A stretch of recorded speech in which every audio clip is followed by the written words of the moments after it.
I'll speak for about 45 minutes, and I will read my remarks today, but then on a more informal basis, I will be happy to take questions at the end. And I want to thank you all for being here, thank the university, special thanks to Dean Singhai for hosting me, to Gauri Dixit for the welcome, and of course, to my fellows.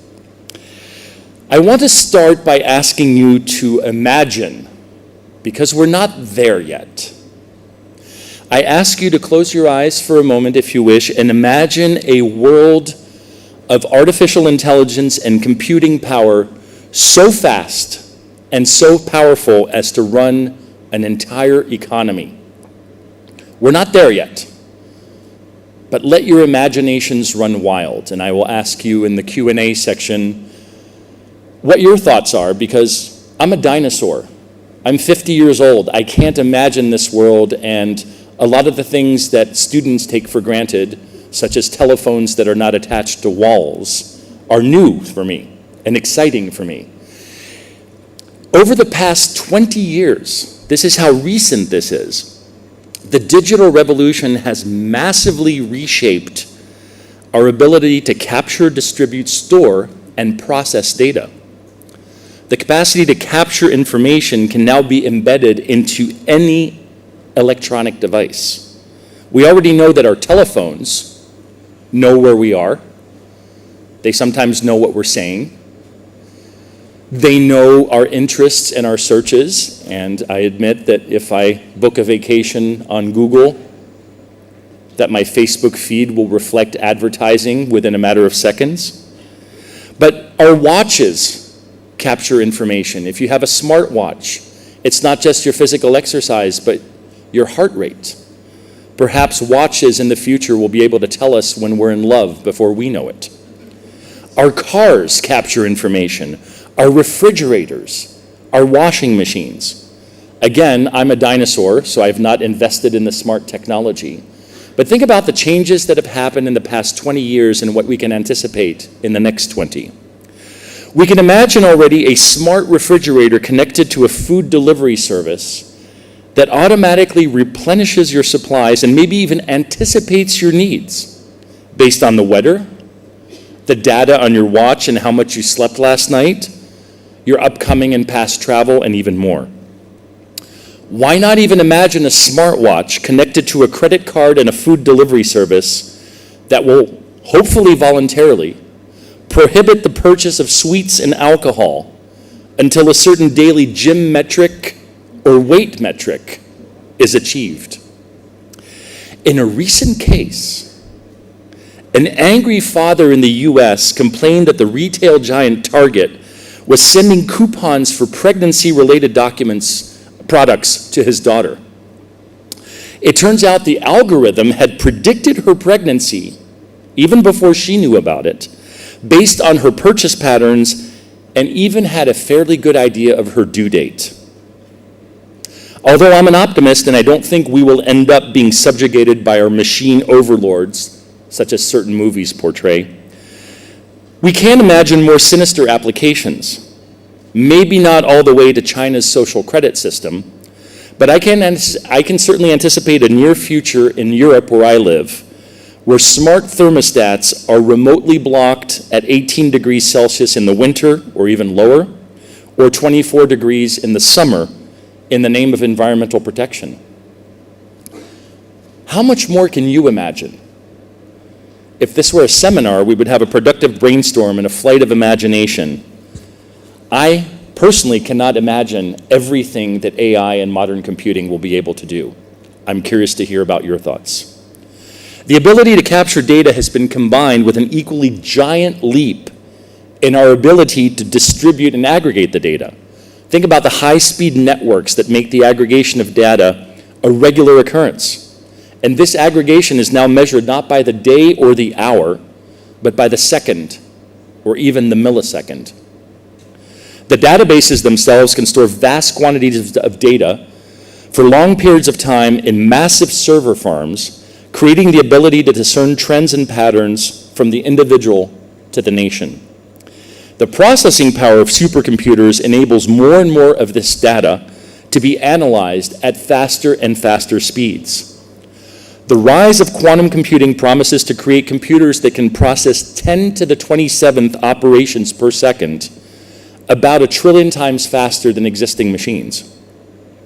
To put this in perspective, the human brain is estimated to process only 10 to the 16 operations per second, only. The result has led to a declaration that we have now entered the era of big data. So the question is, if big data knows so much about us, and computers can calculate faster than the human brain, and artificial intelligence can make unimagined decisions, at least in the foreseeable future, if not yet, where does this lead the question of economic organization? Will the era of big data replace the era of the entrepreneur and the market mechanism? If we can imagine a world where some artificial intelligence knows about us, from our spending patterns, our heart rates, our location, our driving patterns, the consumption in our refrigerators, and it is able to predict our consumption and spending habits, is it that much of a leap to think such a powerful computing force could someday run an entire economy? Well, the players have changed, but the debate is not new. Let me take you back about 100 years. The success of the natural sciences in taming the physical world in the 19th and 20th centuries led to vigorous efforts to extend those methods to the social sciences. In economics, my field, the promise was an end to cumbersome feeling around in the dark for proper prices, an end to shortages, to hunger, to want, and to market failures. Instead of relying on fickle human interactions, the idea was that the market would come to equilibrium through the rational planning of the best and brightest minds working together to advance the common good. Well, unfortunately, reality did not match the plans, as demonstrated by the collapse of the Soviet Union in 1989, China's move away from central planning in 1979, if not complete, and famine in contemporary North Korea. On a much gentler note, and closer to home here, we can witness the end of India's licensing raj and 5-year plans after a 40-year experimentation, which has allowed India to grow vibrantly and lift millions out of poverty. Half a century before these economic failures and their profound costs, the Austrian economist Ludwig von Mises, with whom my fellows are already quite familiar, had demonstrated the theoretical impossibility of socialism. Without private property, markets, entrepreneurs, and prices, economic calculation would be impossible. The French Enlightenment of the 17th and 18th centuries had shed the shackles of tradition in favor of human reason. The scientific revolution had led to the mastery of nature in the form of the Industrial Revolution. So surely the same human reason, mastering and channeling the laws of nature, could be applied to economic and social organization. From this thought, there came a new line of economic and social engineers who would apply their mathematical acumen to overcoming scarcity and inefficiency. In early 20th century Vienna, the philosopher and statistician Otto Neurath argued that World War I had demonstrated that the efficient central planning of a complex economy was possible, and that a concern for justice dictated that such planning should be continued after the cessation of hostilities. In sum, Neurath was arguing for the full socialization of the economy. What he called a central office for measurement in kind would run the economy as if it were a giant enterprise. Planning and administration authorities would make extensive use of statistics to guide them in their decision-making. For the determination of societal needs, various statistics measuring demographic and social variables would be employed in a process of rational and scientific economic management. In response to Neurath, in 1920, Ludwig von Mises wrote a long essay on economic calculation in the socialist commonwealth. Mises argued that without private property, there are no prices, and thus no competition. Without the profit and loss system to convert individual choices into efficient outcomes according to division of labor and knowledge, there cannot be rational allocation of scarce resources. Without property and input prices, entrepreneurs would not know what to produce. Socialist planners, argued Mises, could not wiggle their way out of the problem by adopting the labor theory of value. As Mises explained, and I quote, "It becomes utterly impossible in any socialist community to posit a connection between the significance to the community of any type of labor and the apportionment of the yield of the communal process of production." He continues, "For over and above the actual labor, the production of all economic goods entails also the cost of materials. An article in which more raw material is used can never be reckoned of equal value with one in which less is used." He concludes, "Where there is no free market, there is no pricing mechanism. Without a pricing mechanism, there is no economic calculation." With characteristic wit, he dismissed socialism as impossible. He wrote that the socialist central planners invariably explain how, in the lands of their fancy, roast pigeons will in some way fly into the mouths of the comrades, but they omit to show how the miracle is to take place. Of course, Mises was not arguing that a centrally planned economy would come to a grinding halt, but that it would not be superior to a market economy. In fact, it would be far inferior in terms of output and rational allocation of scarce resources among competing wants. Mises' student F.A. Hayek similarly explained, and I quote, "There is no reason to expect that production would stop under socialism, or that the authorities would find difficulty in using all the available resources somehow, or even that output would be permanently lower than it had been before planning started. What we should anticipate is that output, where the use of the available resources was determined by some central authority, would be lower than if the price mechanism of a market operated freely under otherwise similar circumstances." End quote. Continuing with the economic history, in the 1930s and 1940s, the economists Oscar Lange and Abba Lerner provided an answer. Eventually, central planners would have the computing power to solve the system of simultaneous equations required for general equilibrium in the tradition of Pareto, Walras, and Barone. In the meantime, absent sufficiently powerful computing techniques, central planners could find prices through a process of trial and error, thus doing away with the need for private property, especially in resources and capital. Mises later forcefully dismissed this trial and error approach as part of his greater rebuttal of central planning. Many in mainstream 20th century economics rejected the Misesian interpretation in favor of the Lange-Lerner approach. In a 1948 speech to the American Economic Association, Abram Bergson summarized the conventional wisdom by summarizing Mises. He said, quote, "Let us imagine a board of supermen with unlimited logical faculties, with a complete scale of values for the different consumers' goods, and present and future consumption and detailed knowledge of production techniques. Even such a board would be unable to evaluate rationally the means of production. In the absence of a free market for these goods, decisions on resource allocation, in Mises' view, would necessarily be on a haphazard basis." Bergson continued with an attack on Mises. Quote, "Once tastes and techniques are given, the values of the means of production can be determined unambiguously by imputation without the intervention of the market process. The board of supermen could decide readily how to allocate resources so as to assume and assure the optimum welfare. It would simply have to solve the equations of Pareto and Barone. The central problem was now one of calculation, but it was compounded by a debate over computing, which is relevant for our purposes here. The British economist Lionel Robbins summarized the problem as follows. On paper, we can conceive this problem to be solved by a series of mathematical calculations. We can imagine tables to be drawn up expressing the consumer's demands. And we can conceive technical information giving us the productivity, which could be produced by each of the various possible combinations of the various factors of production.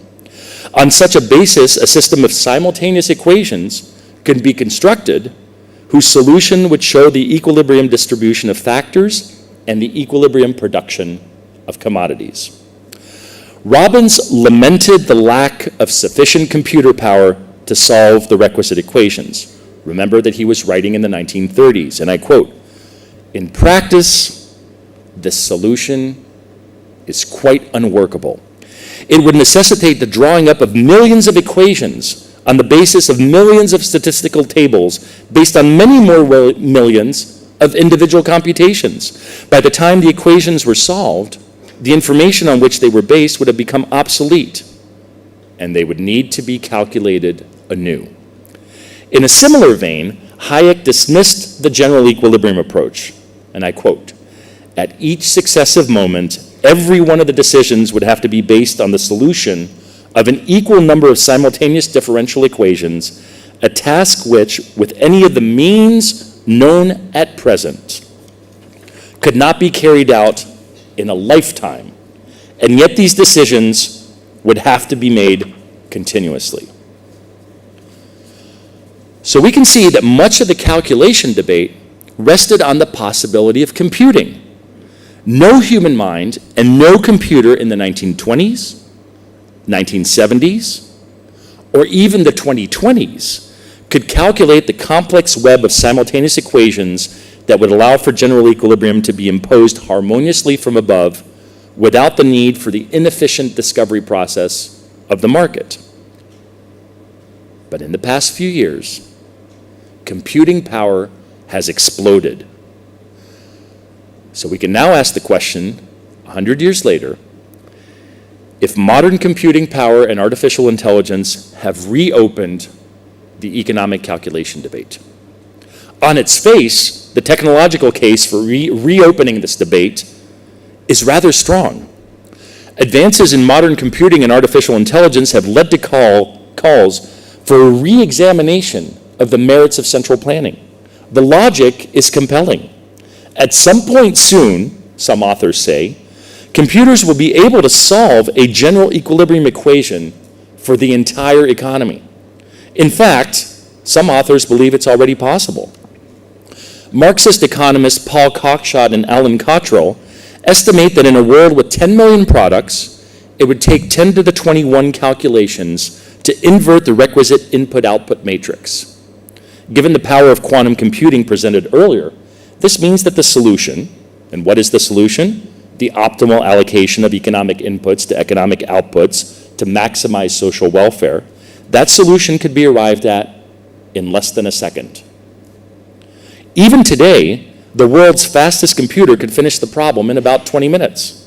What then is preventing the world from reaching this new exalted age? The promise of a networked quantum computer on every wrist holds the promise of solving the Robbins-Hayek objection that we have insufficient computing power to collect, store, and solve the information required to solve a general equilibrium model.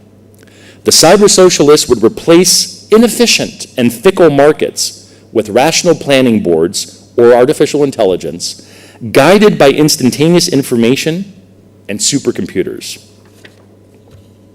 They could also maximize for social problems such as environmental protection. But, as I will argue, even if we stipulate the emergence of sufficiently powerful computing power, the underlying economic problem remains. Indeed, the computational power of quantum computing does not alleviate the fundamental concerns of Mises and Hayek. What is more, artificial intelligence as a qualitatively different sort of computing power also does not resolve the issue. I will now consider some of these limitations in the form of 5 problems. The first problem is the problem of variety. One of the problems with input-output models is that they greatly underestimate the number of products in the world. According to one source, Amazon alone had 12 million products for sale in 2019, comprising about 5% of total retail expenditures in the US. That number increases to 350 million products if you include Amazon Marketplace sellers. Goods no longer hold a dominant share in the economy, with services constituting about 75% of GDP in high-income countries. So if we assume the number of services corresponds with the number of products, then we have at least 1 billion items being traded in the US economy. So the estimates given by the cyber-socialists are 2 orders of magnitude too low. The number of operations required to invert a matrix is 2 to the n cubed over 3. We can discuss the mathematics later. So roughly 10 to the 27th calculations would be required. This is 1 million times longer than the previous estimate, but still feasible for a hopefully soon to be invented quantum computer to solve in around 300 hours. Which one of the students in this room will design that computer? However, the estimates of the number of tradable items do not consider the number of items that could have been traded.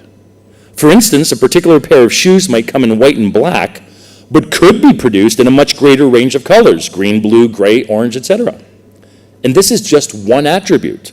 Sizes might also be subject to greater variation. The laces, the degree of padding, the durability of materials, etc.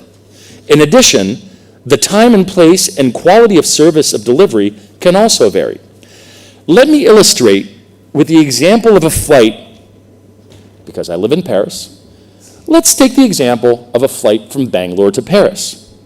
There are currently a fixed number of flights operating between these 2 destinations at any given point in time. But that's not the extent of our choices. We can travel by date, by time of day, by favorite airport or hated airport, by routing, i.e. the number of stopovers, by class of travel, according to our preferences of time, comfort, and budget. We might also prefer a certain airline given frequent flyer incentives. Is a 4 a.m. flight the night after a wedding worth a significant discount? Is a price of $1,000 worth it for business class? $2,000? $5,000? Is it worth saving 75% by using an unreliable discount airline? We are still very far from Siri, book me a flight to Bangalore. And it's easy to see that the number of items in an economy is effectively infinite once these additional items are considered. A computer program might be able to determine the number of flights based on past demand, but even advanced computing could not make valuations among the multiplicity of consumer preferences. Someone would have to make decisions, ultimately. Some consumers would be satisfied, but others would be left unsatisfied, because the central planner or computer would not have knowledge of the consumer's opportunity cost or willingness to pay. Unsatisfied consumers would translate into market disequilibrium. What is more, decisions would need to be made, not just about flights, times, and other details, but about the resources needed to maintain and staff the planes. In other words, about opportunity cost, which central planners and computers cannot capture. What resources must be given up for other projects in order for planes to be built and maintained? How many flights per day should there be? How would plane availability vary with market conditions and changing consumer tastes? One of the biggest criticisms of the Soviet model was the lack of variety. Russia's first president, Boris Yeltsin, after 1989, was so amazed by the variety of goods in American supermarkets during a 1989 visit to Houston that he thought the presentation was staged for his benefit. It's easy to see that the problem of production can be made easier by restricting variety. Fewer goods mean fewer calculations. With a fixed set of resources, the case can also be made that variety must be sacrificed to meet the pressing needs of the poor for basic food and shelter. People should not starve because the bourgeoisie want pink laces on their sneakers. But this criticism conveniently ignores the fact that virtually no people starve in the United States today. There is lingering poverty in the world, but it has fallen terribly. We seem to have found a way for variety and quality to coexist with quantity. The secret is innovation. This leads us to the second problem, innovation. Even given the enormous problems in calculating the optimal allocation of goods in the present, the problem becomes even larger when we consider the optimal allocation of future goods. Indeed, the gains from a more efficient allocation of current goods pales in comparison with the gains from innovation over time. The average citizen in 2000 was 400 times better off than a citizen in 1800 after hedonic adjustments.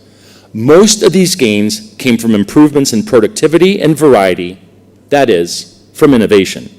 People today live longer, happier, safer life than their forebears. The optimist in me says that we're just getting started. So, economic calculations are further complicated by the challenge of allocating resources between current consumption and investment in productivity gains that will increase resources for future consumption. The choice of how to divide a pool of resources between consumption and investment is effectively infinite, especially given the issue of deciding who receives an investment, when, and in what amount. Once again, historical investment patterns are no guide to future allocations. One only has to compare the magnitude and distribution of consumption and investment in 1800 and 2000 to realize how much things have changed. Writing in 1994, when I graduated from university and when dinosaurs still roamed the earth, in 1994, a decade before the dot-com revolution, the internet, and smartphones were in full swing, one commentator marveled, "We travel in vehicles that were not yet invented, powered by fuels not yet produced, talk on devices not yet manufactured, enjoy cool air on the hottest days, are entertained by electronic wizardry that was not dreamed of, and receive medical treatments that were unheard of." We are left again with the problem, who decides? There is no optimal level of investment, as investment rests on first, the decision maker's estimation of profit and loss, and two, the availability of resources as determined by the consumer's trade-off preferences. As we have seen, attempts to determine resource allocation through central planning necessarily lead to malinvestment and low levels of innovation. We come now to a third problem, attention. Accepting that choices are unlimited does not necessarily thwart the drive for computers to make our economic decisions. As humans, we continue to act despite the overwhelming number of choices we face every day. If we can prune the search tree, then surely computers should be able to do the same thing. This is the problem of attention. Let's imagine a computer system that is capable of instantly capturing the relevant attributes of all economically valuable resources in the world in real time. Moreover, let's assume this information can be instantly transmitted to a central storage unit and processed very rapidly. Which pieces of data should the algorithm consider for the inconceivable torrents of data that will be arriving every second and every millisecond? In a market economy, prices are used to focus the attention of traders, with high prices signaling profit opportunities and the need for more resources to be allocated to that use. A spot price is simply the last trade between a buyer and a seller. The reality is that prices fluctuate from trade, and there's no fixed or inherent price for a given commodity, such as steel. Even then, the word steel itself is a misnomer, as it comes in all sorts of grades, types, and shapes. It's also subject to temporary gluts and shortages across a given geographical area, leading to fluctuations in price. The notion that a central planning board could look at masses of data in real time and set a price for every type of steel is highly unlikely. One solution is just to announce a price for steel based on the demand at a given point, but the standardization would occur on attributes that are valuable to buyers and sellers. The efficiency of the approach would depend on the time required to analyze the data and the variance in standardized items based on unconsidered variables. Like the Soviet Union, it would likely lead to gluts and shortages based on factors not considered by the Central Planning Board and lag times between price adjustments. Another approach is to develop trading algorithms that calculate prices, effectively making the computer serve as a buyer or seller.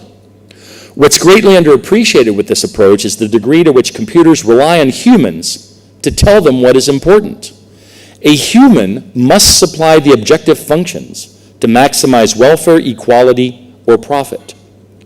A human must also supply the categories time periods, inputs, outputs, utilities, budgets, quantities, qualities, attributes. Once these variables have been supplied, a computer might be able to utilize a range of pre-specified algorithms to deliver a solution. No amount of increase in computing power will make a computer more attentive in this sense. A computer knows everything and nothing. Collectively, these pre-specified elements are known as hyperparameters. Consider instructing a computer to allocate society's resources to maximize utility. This request on its face is incomprehensible to a computer for the reasons outlined above. The programmers would need to tell the computer what they mean by utility, resources, and the trade-offs between different variables of goods, such as food versus shelter. Other issues also emerge. The computer would need to know if you're talking about existing or future generations. It would also need to know, it would not know if you're referring specifically to humans, to all species on Earth, or maybe even to all atoms in the universe for that matter. Computers are very, very good at certain things, but they're very limited at other things.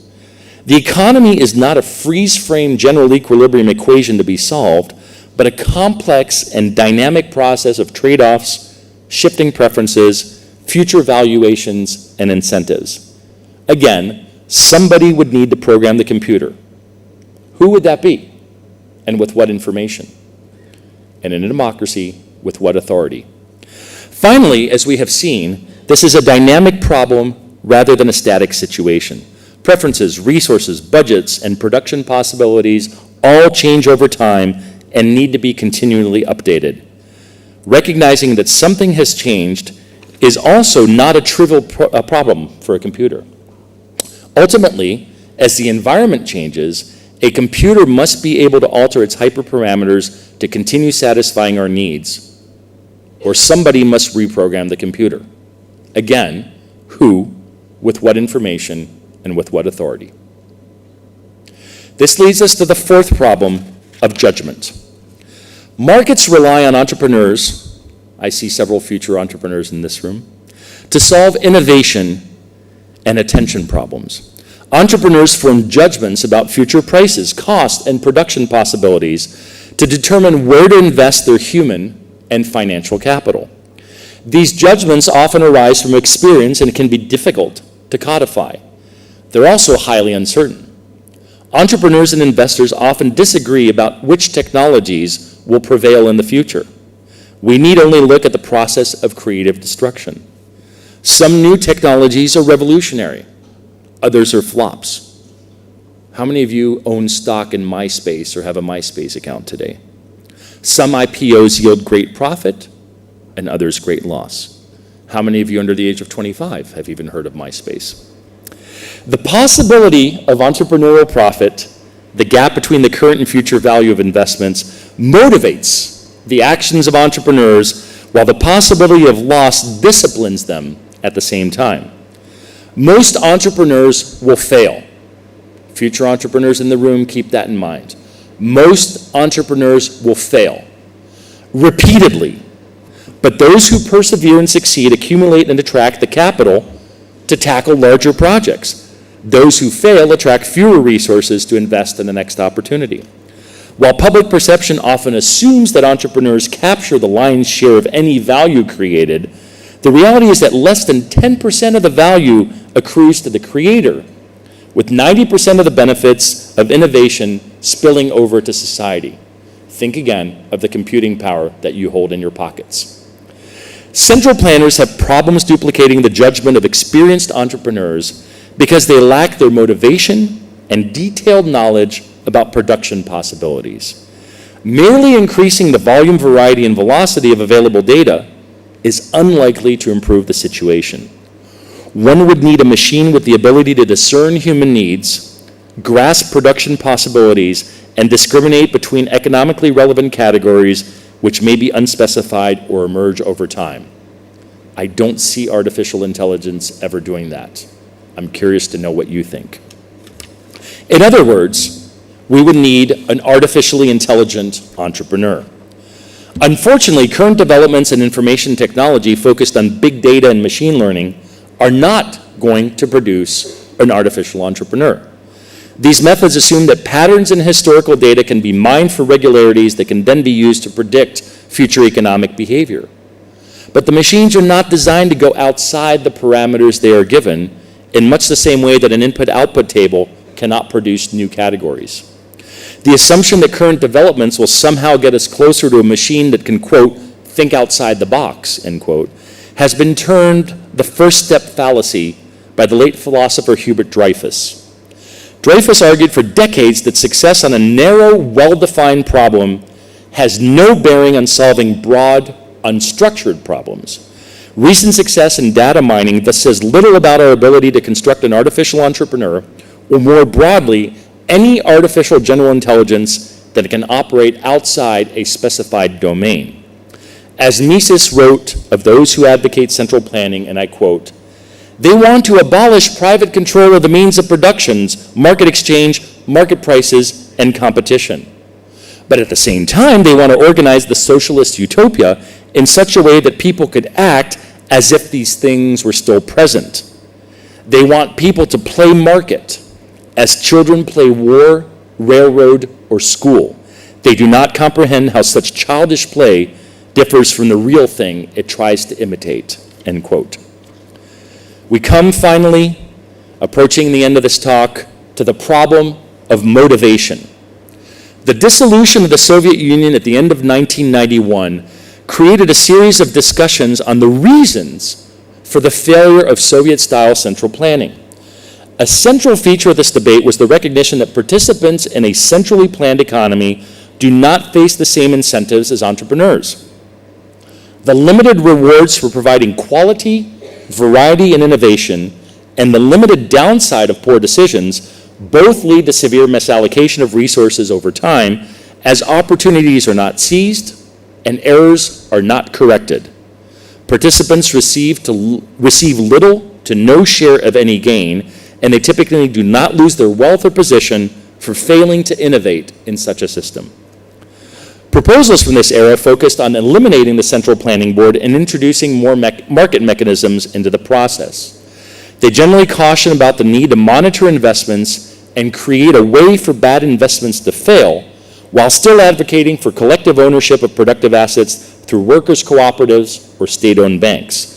There's also a widespread recognition that implicit or explicit state guarantees, the bailing out of failing organizations, also contributes to the sclerotic nature of state-owned or state-supported enterprises.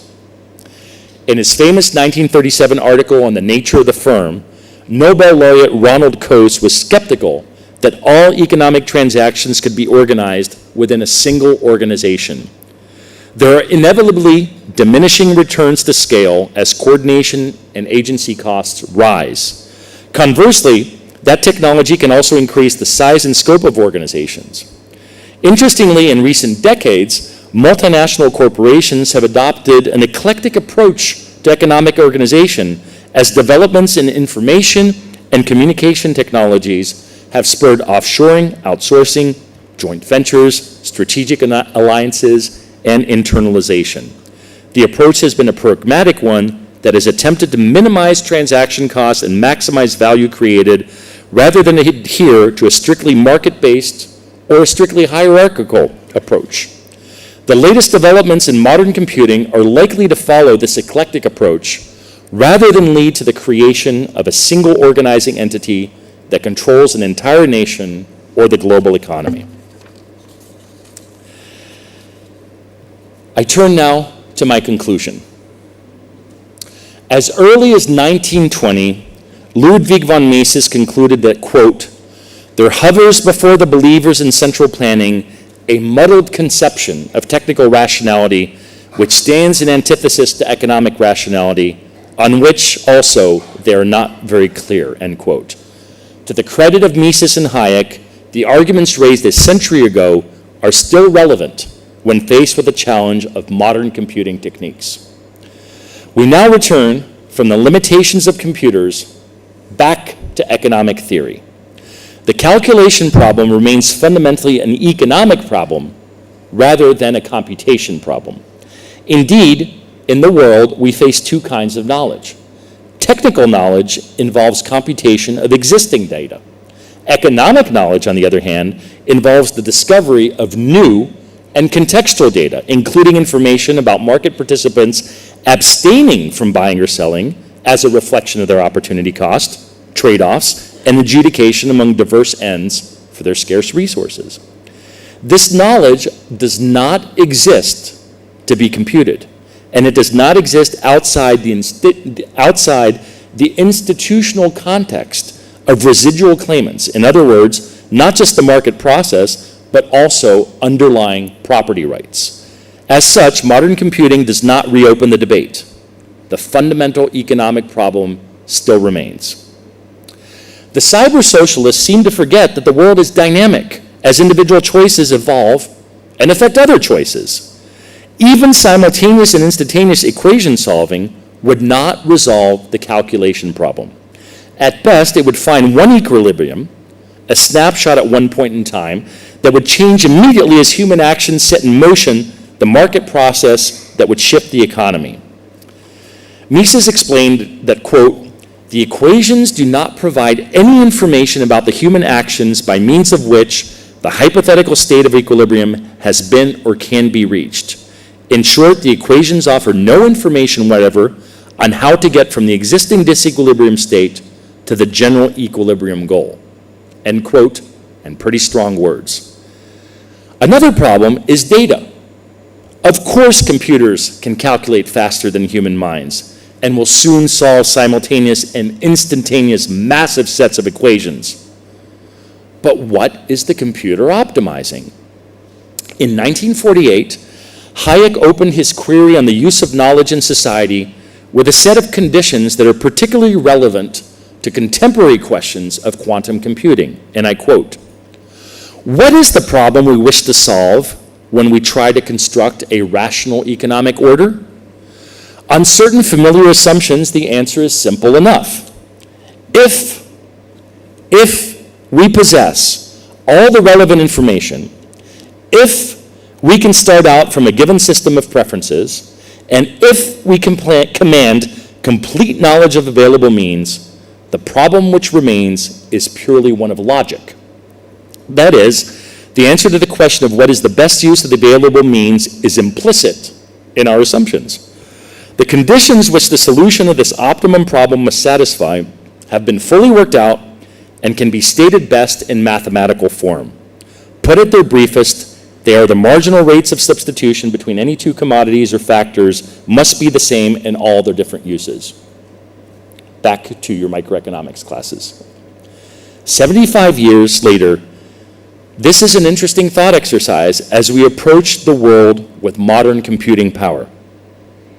In other terms, it's also completely irrelevant.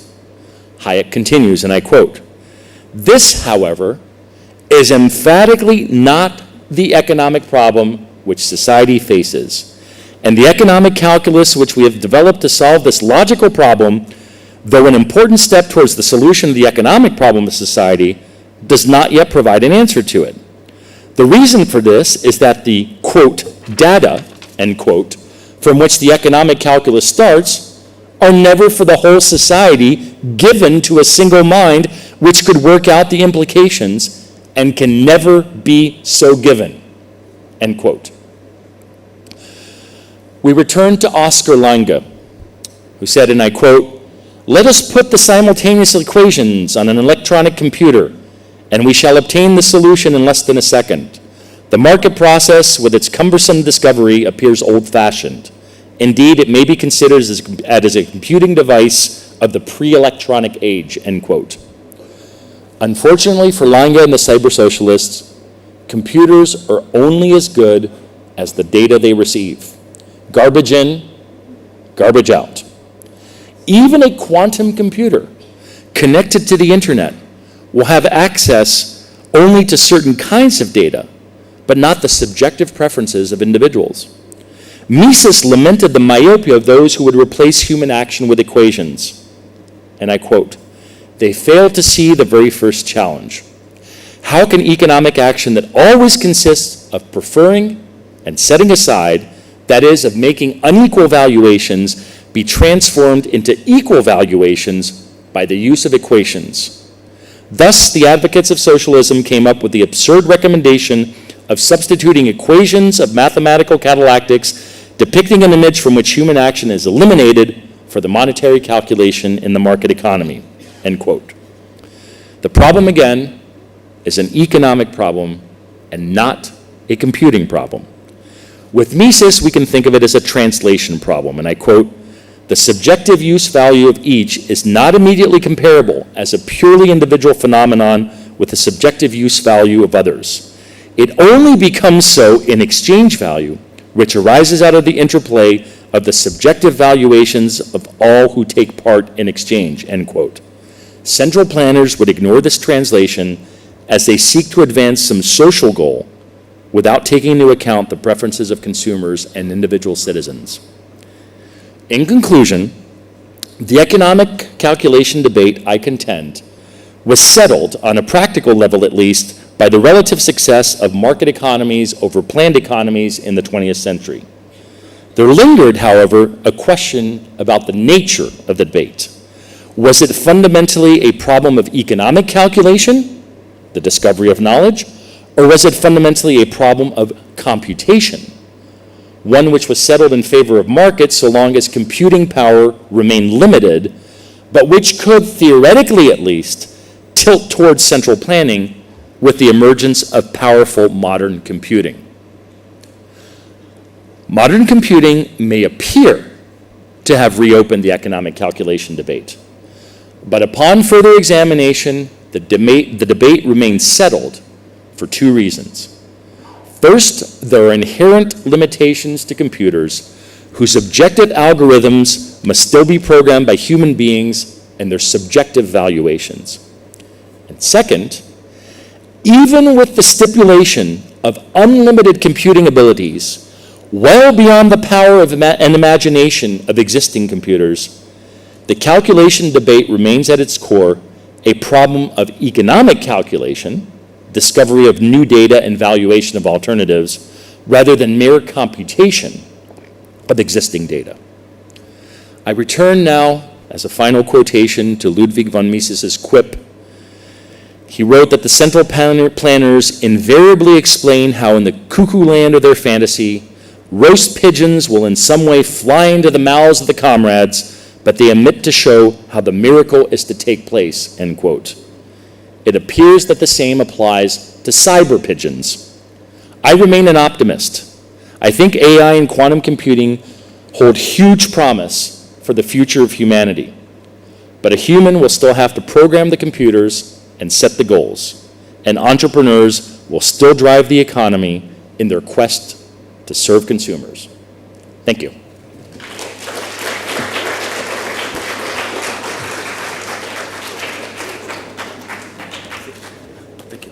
I'll take the questions.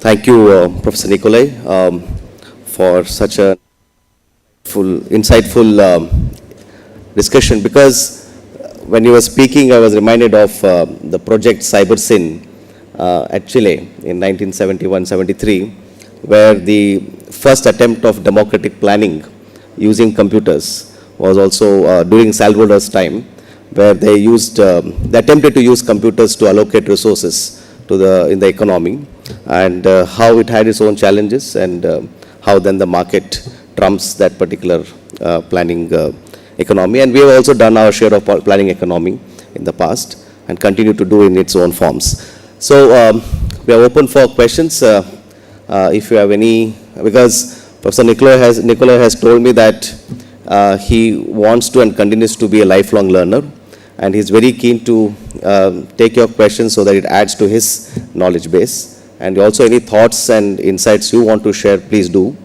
He's willing to collate that and take it back with him as memory. So any questions, thoughts from the audience? If I may ask. Yeah, you can just turn it on.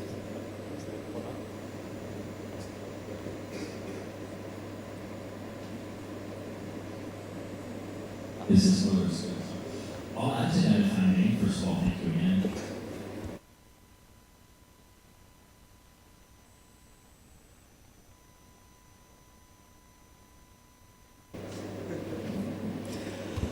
Okay, so there's a mic which can be circulated. If you have your hands up, then we can share the mic to you. Anybody?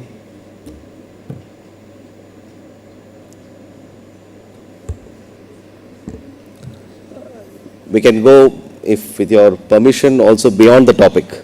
Yeah, because it's a very wide gamut of area that Professor Nikolai has covered. Yeah, the lights are on to spotlight you. Yes, here. Here, Kumar. Please introduce yourself and then ask your question.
Faced similar challenges, and after growing pains, things were resolved. Not perfectly, but they were resolved. So then the question is, because I don't have a crystal ball, will artificial intelligence be different? Will suddenly we find ourselves with 90% unemployment and 10% of the population owning the artificial intelligence? I don't see that happening. Instead, what I suspect will happen, and this is the optimist in me speaking, is that there will be growing pains. Possibly some ugly growing pains. But what ultimately I think will happen is that we will all become more productive, and we will see diminishing work weeks, and we will see increasing wealth the same way we have seen diminishing work weeks and increasing wealth, not for everybody, but for increasing swaths of the population. That's my optimistic take on it. Of course, the pessimistic take is that there could be concentrated ownership of the AI and everybody else is made obsolete, but I tend to see technology more as a liberating process. Even though I was pretty harsh perhaps on AI in my comments, I don't think AI or computing will replace the entrepreneur. I think AI and computing will certainly enable entrepreneurship and give information to entrepreneurship, make entrepreneurs more nimble, more powerful. The way you think about, some people in the audience will resonate with this. You as a student now, when you want an article, you go to JSTOR and you read it on your computer screen or you print it out. I remember the days not so long ago of going to the library and finding the journal on the shelves, and then you could either read it at the library or you had to photocopy it and you would get a headache from the green flash. So that's a small change that has taken place. My optimistic side says that artificial intelligence will make us more productive rather than eliminating completely the need for human beings. Let's have that conversation again in another 20 years.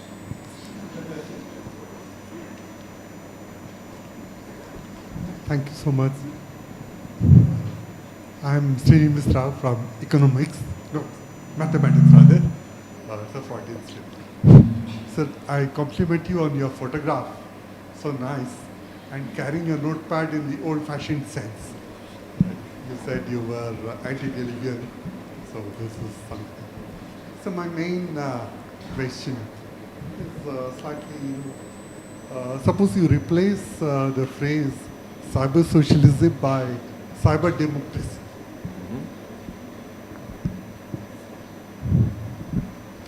The example of China, I mean, you spoke about the changes in the past 20 years. You were contrasting not with your graduation days, but 21st century. So the example of China, when internet and social media came up, one would have hoped for more democratic processes, more communication among people, uncensored, unmonitored, less totalitarian, at least at the level of Egypt and Iran, where people could organize.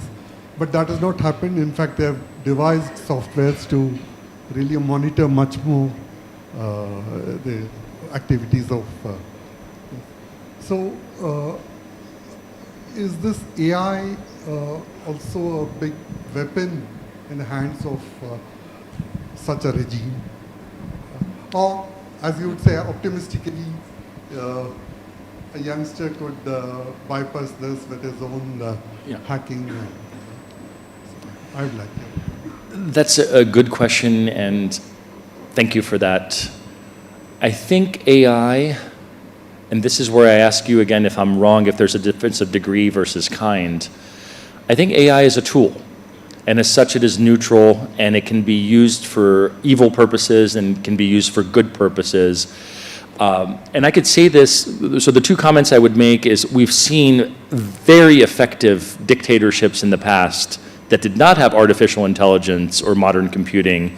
I'm reading a history of East Germany right now, which had an all-pervasive social system without the tools that China has, so it's possible to have that. AI is simply going to be an accelerator for all that.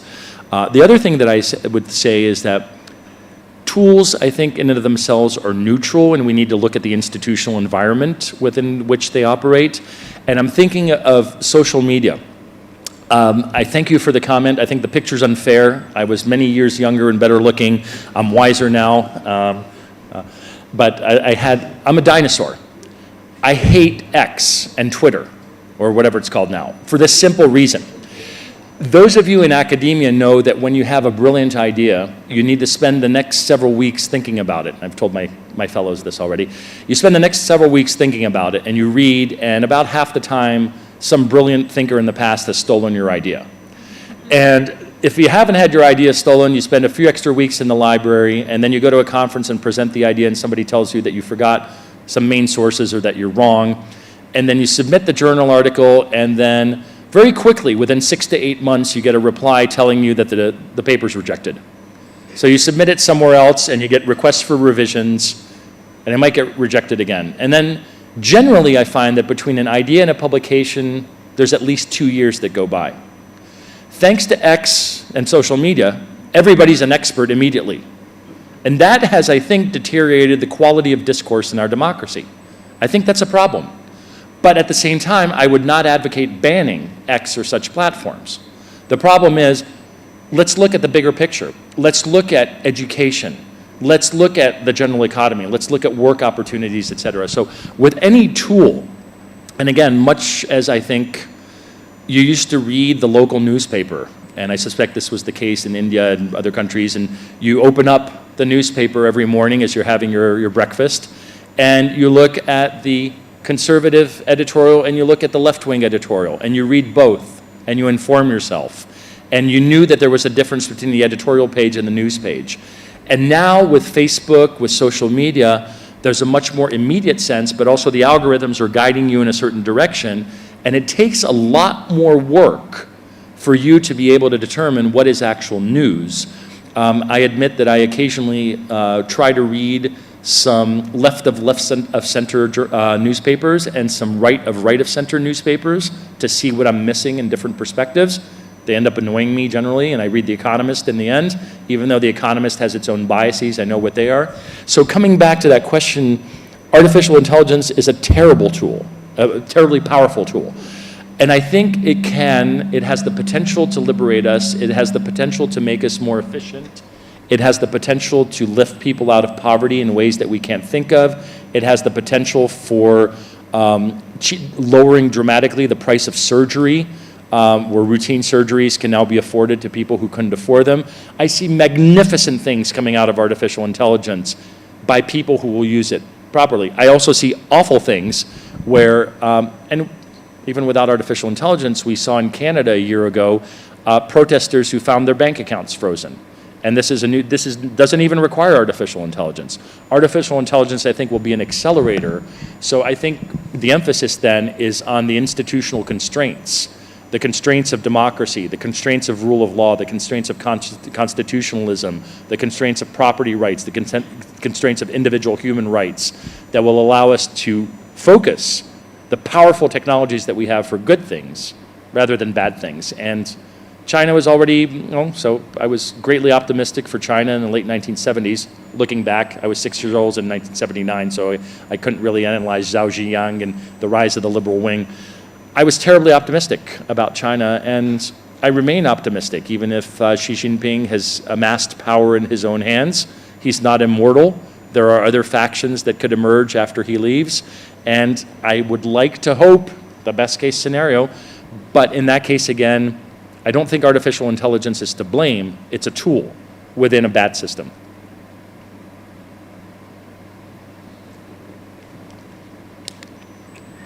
And thank you for the clipboard comment.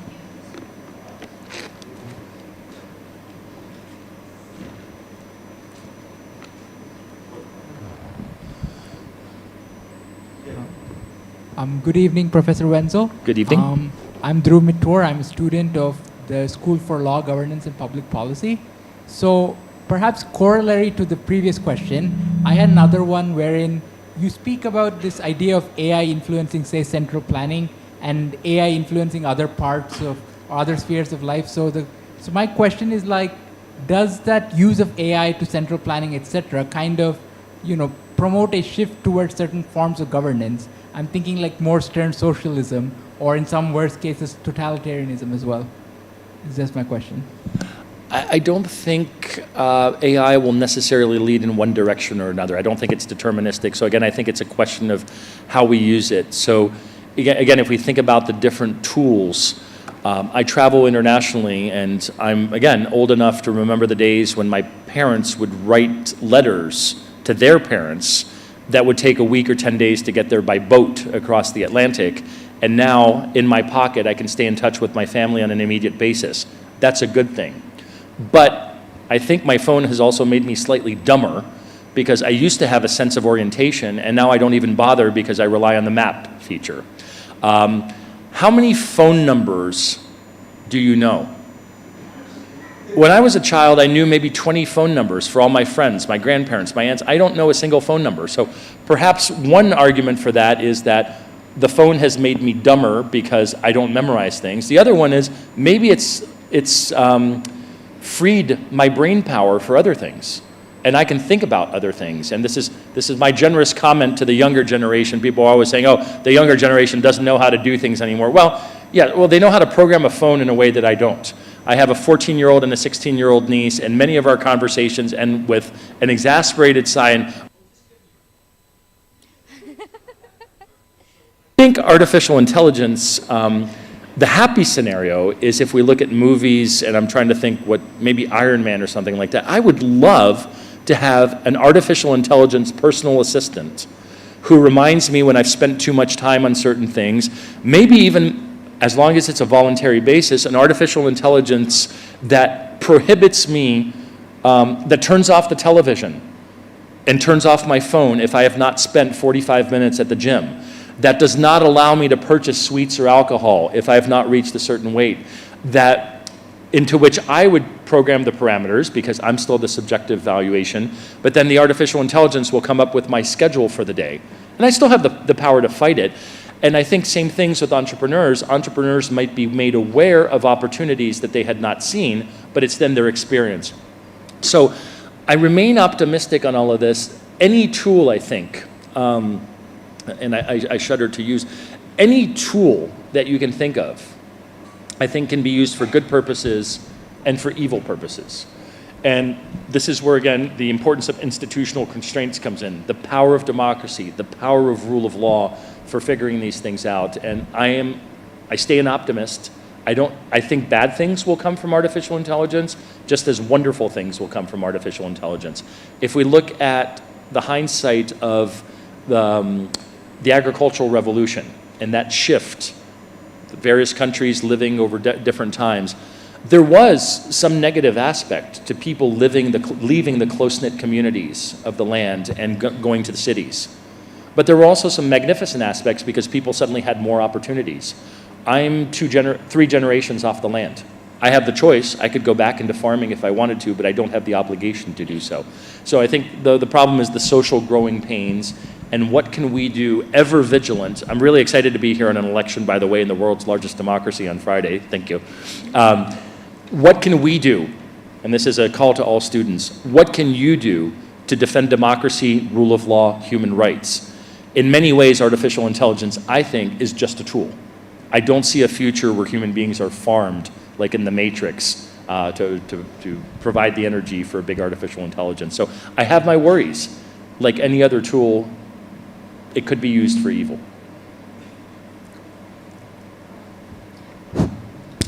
Good evening, sir. My name is Kirti A. and I'm from BBA program. First of all, I would like to thank you for spending your precious time interacting with all of us.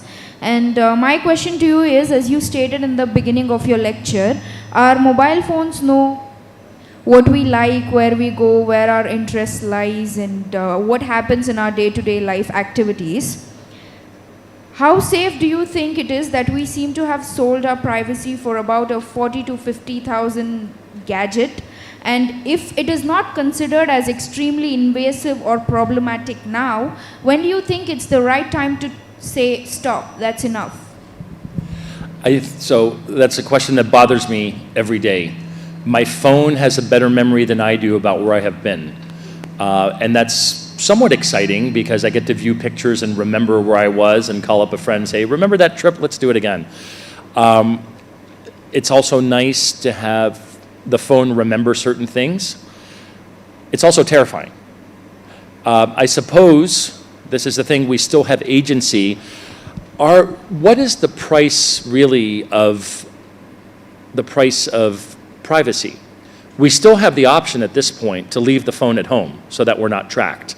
We still have the option, as far as I know, to turn off the geolocation. And I think the solution is going to come, and this is a challenge for all the law students, the solution is going to come in the evolution of a legal system. I don't see a problem with consumers being given the opportunity to trade their privacy for something that they value, even if it's just convenience. The problem that I see is when it's done on an involuntary basis. So I think I suspect what it's going to come down to is the same principle as perhaps a warrant. So it's illegal in the US for the police to put my telephone on tap unless the judge signs off on a warrant.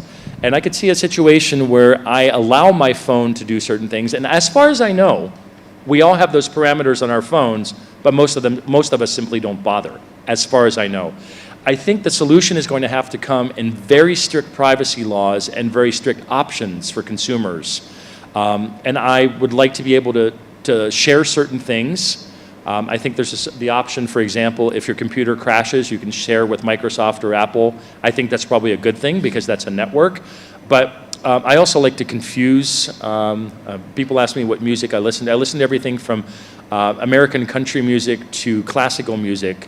So I like to confuse the algorithms sometimes.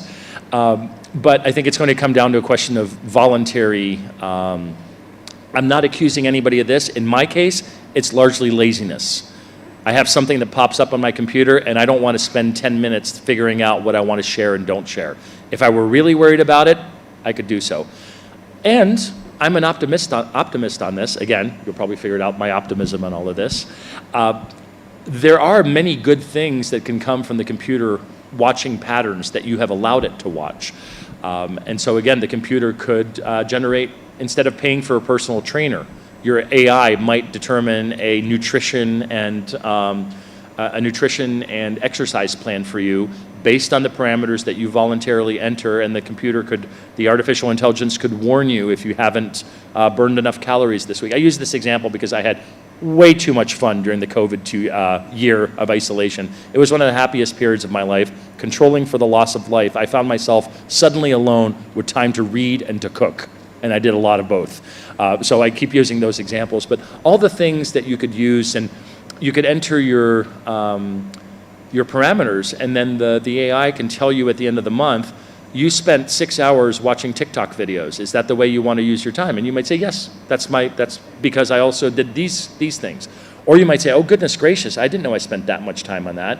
And then you can have a list of all the things that you ate because the AI knows. So again, I think it can be a powerful tool.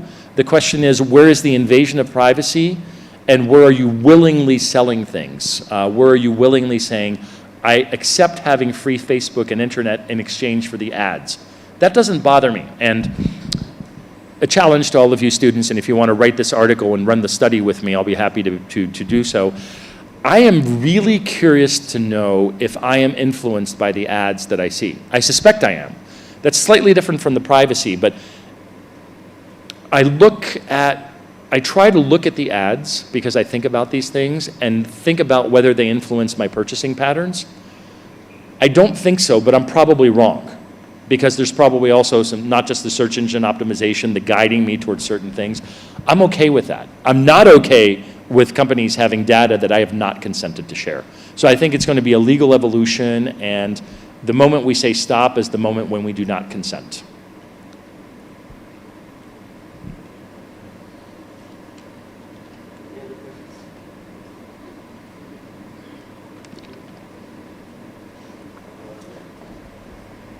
Gotta.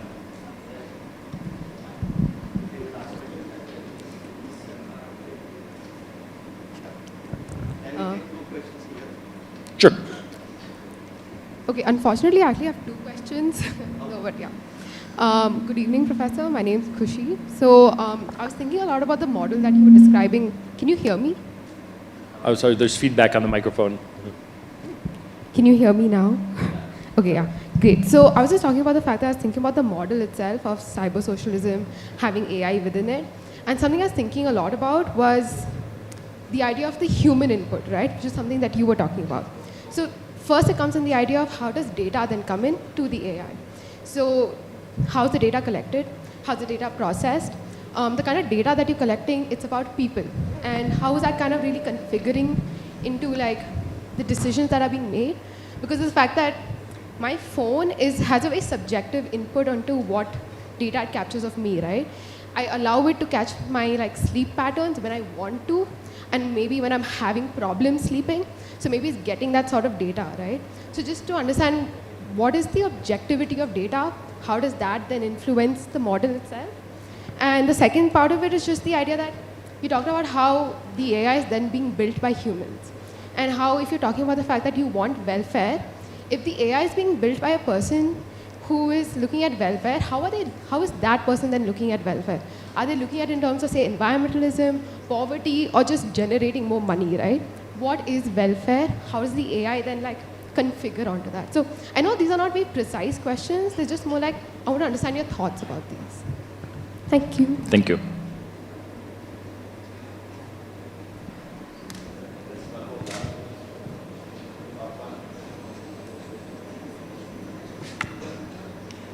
Sir, so when you were talking about who should it be who would be developing the AI systems, so one question that popped in my mind was, let's say if any government, let's say if a particular government or any regulating bodies are operating it, so in your opinion, what role should the government or regulating bodies play in shaping the development and implementations of AI within cyber-socialist economic frameworks? Or let's say particularly concerning issues such as privacy, biases, and algorithmic decision makings. Thank you. In some ways, all three questions are related, which is wonderful. Because I am not an AI and my memory is carbon-based rather than silicon-based, I apologize for taking three questions. If I miss anything, please come see me afterwards. This, I think, comes down to a question of knowing and individuals knowing what is best for them versus somebody deciding what is best for other people.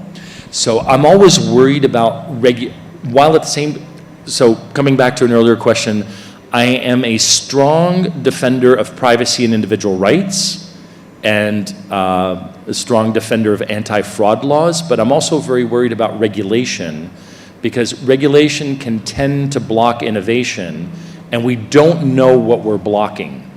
So I think the regulatory forms of artificial intelligence should come in an emphasis on voluntary choices, on privacy protections, on consumer choice, rather than regulating the direction in which artificial intelligence is going, because in an attempt to protect people, we might be killing off artificial intelligence that could save hundreds of thousands of lives. But this ties in with the other question about who decides in this question of cybersocialism, and whether it's cybersocialism or a central planning board and the common good, coming back to your question, I think the difficulty is that it's very difficult to determine what the common good is. We all in this room, so there are about, what, 50 or 60 people in this room, we may have different conceptions of the details of the common good. We may agree on certain things. We might agree, for example, that the common good involves individual rights of conscience, rights of religion, rights of expression, rule of law, democracy. We agree on that. But even taking something as simple as defense or the environment, we might agree that national defense is important, but one might say, okay, we need 1% of GDP spent on defense systems, and then every one of us goes off for the weekend to train as a citizen army. And others might say, I don't want to bother doing that. I want 20% of GDP. We agree on the fundamental that defense is important, but we don't agree on the details. And so this is where democracy comes in, right? Democracy allows us to make certain decisions about the common good, but we also need constraints on democracy, because otherwise we can have a tyranny of the majority. And this is where constitutional constraints come in. This is where individual rights come in. This is where rule of law comes in.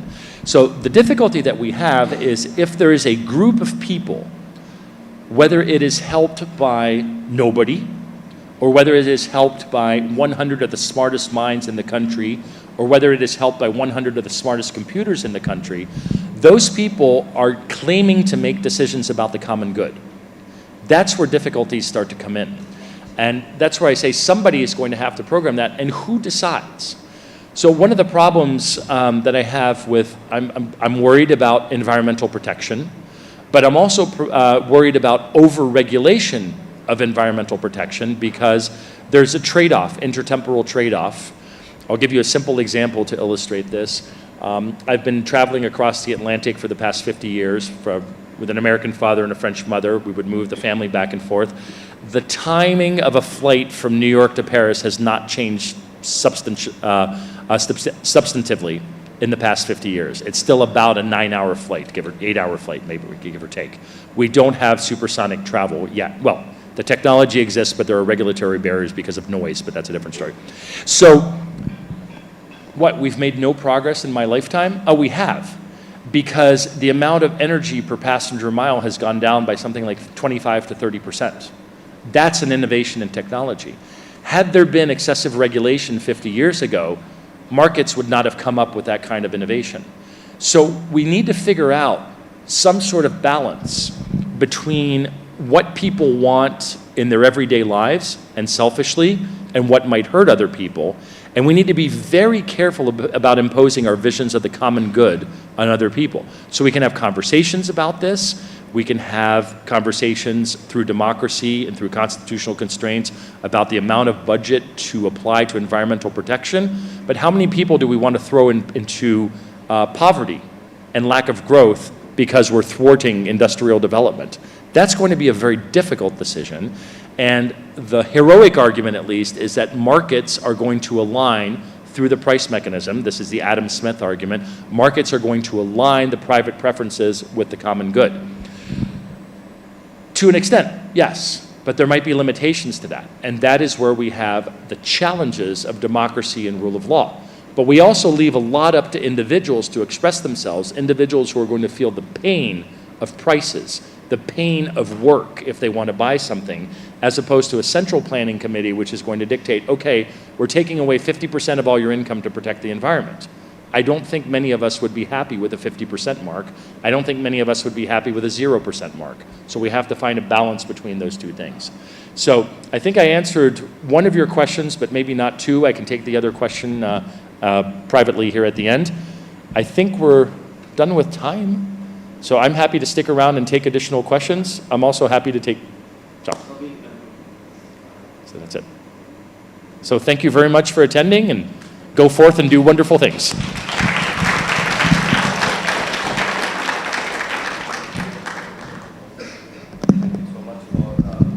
Taking those questions and responding to them.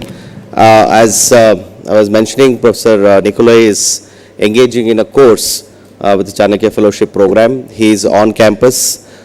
You might be spotting him in the sometimes walking around in the corridor. He has already expressed his interest to be exploited to the maximum while he is on campus. And please, students, most welcome to go to him anytime for any questions, clarifications. And he said whenever he is around, he is sitting with a book and sitting in some corner. So please find him and engage in discussion, dialogue, and make the best use of his presence on campus. Now I request my colleague Dr. Kumar Swamy to formally give out of thanks. So then we will conclude the program, please. Thank you, sir. Namaste. Good evening, everyone. On behalf of Chanakya University, we would like to thank Professor Wenzel for his enlightening talk on AI, cybersocialism, and entrepreneurship. It has been a wonderful session, sir. Personally, to me, I love AI. I have always been a I proactively engage in teaching AI and stuff like that. So thank you for your talk. It has been a different insight to me. We are truly grateful for your time, your experience you shared with us today. I'd also like to extend my thanks to the leadership team of Chanakya University, the Vice Chancellor, sir, Registrar, sir, the Dean of all the schools, and all the faculty members who have been here. Without your support, this program would not have been possible. I also would like to thank the PhD scholars, Gauri and Kritika, who always support me in all our endeavors, the IT team, communication team, logistic team, hospitality, and the support staff. Yeah. So once again, thank you, Professor, for your talk. I request Sushant sir to give the memento to Professor Nikolai.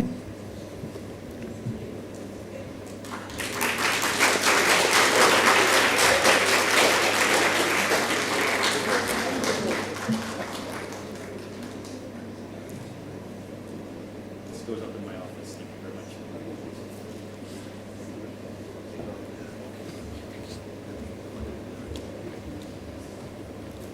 Thank you all.